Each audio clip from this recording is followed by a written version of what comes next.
Many of my friends getting rejected because their SOP is not that informative and not according to the standards that the university want. So your SOP also should reflect like what you want to do here. So yeah.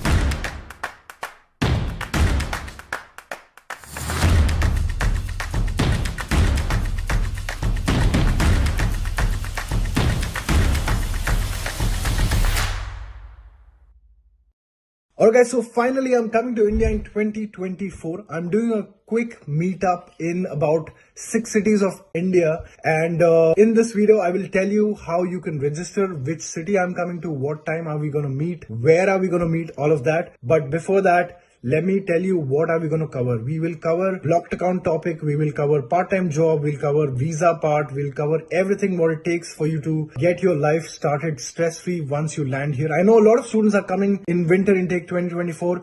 Irrespective if you've got the admission or if you don't, please come to the event. Let's meet in person. Now I'll tell you which cities I'm coming to. First is Mumbai, and I'm coming in Mumbai on 26th of July. Second is Pune. I'm coming there on 27th of July. Third is Kochi. I'm coming there on 3rd of August. Fourth is Chennai. I'm coming there on 4th of August. Fifth is Bangalore. I'm coming there on 6th of August. Sixth is Kolkata, and I'm coming there on 9th of August.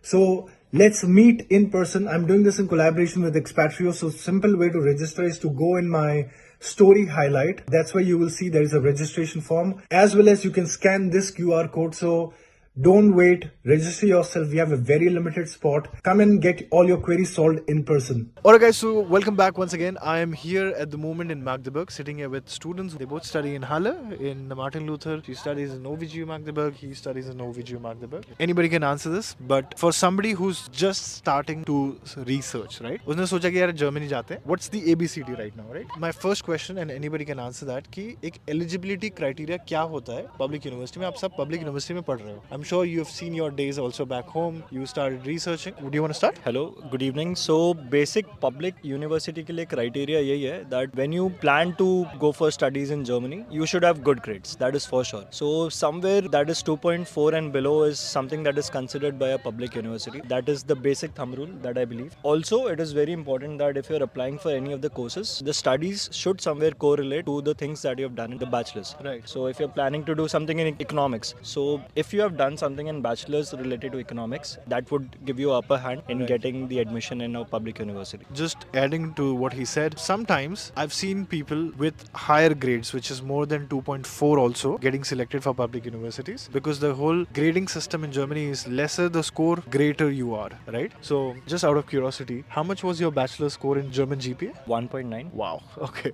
1.6. 1.6, you? 1.3.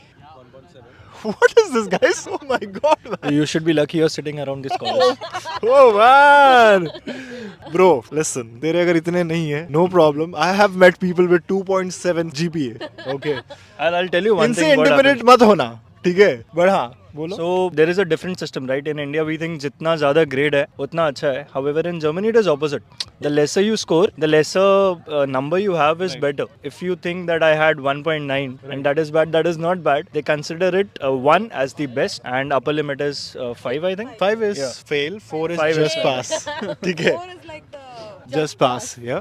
Okay, एक और point कि सिर्फ grades देख के ही नहीं होता है, right? This morning we filmed a video with you, and you said you applied for 5 college, 3 college, and you got selected in 2. So एक ने तो reject किया फिर भी. हाँ, एक ने reject किया, एक ने respond किया ही. एक ने किया ही नहीं, right? Do you want to add some points when it comes to criterias? Okay, yeah, I can add some points. So, my bachelor's was in biotechnology and my master's in pharmaceutical industrial biotechnology. That was obviously a very good point because you have to have some similarities between your bachelor's and your master's. Students from pharmacy, students from biochemistry, students from biotechnology apply to my course. That's obviously a very important criteria. Other than that, depending on the language that your course is taught in, that's a very important criteria to keep in mind when selecting your universities. So, if it's an English taught course, then you have to show some proof that you have a high grasp of English. My course is an English taught course, and I had to prove that I had B2 and better English, basically, which I gave with IELTS. You can give IELTS, TOEFL, or you can give like certificate that your schooling has been in English so far. Other than that, I think grades is not the compulsory, better grades is not a compulsory like gateway to getting into your universities. I applied for 3 universities, I got into 2. The third one never responded. So that was where I sort of... Makes sense.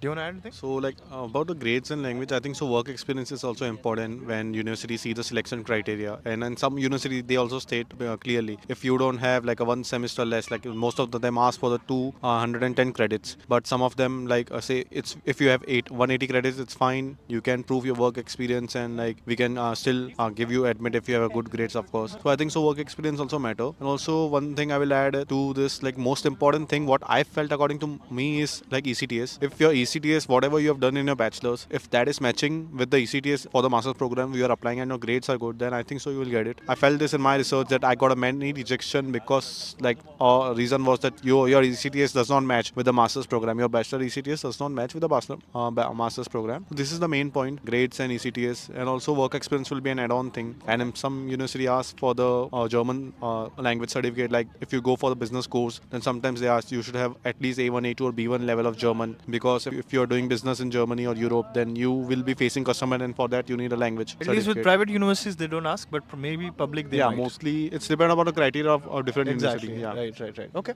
Do you want to add something? To sum this up, it's like it depends on university to university what the requirements are, but the basic ones, like they all said, is your grades in bachelor's, your work experience maybe it depends again to the according to the university, and your IELTS, like your English certificate. I think it's minimum for I'm in marketing, like the management field, so it's minimum 6.5 everywhere I search. So it is minimum requirement is 6.5. Okay. And then the other I would like to add is what he said is your bachelor's should match with the master's and your SOP as well, because I have seen like many of my friends getting rejected because their SOP is not that informative and not according to the standards that the university want. So your SOP also should reflect like what you want to do here. So yeah.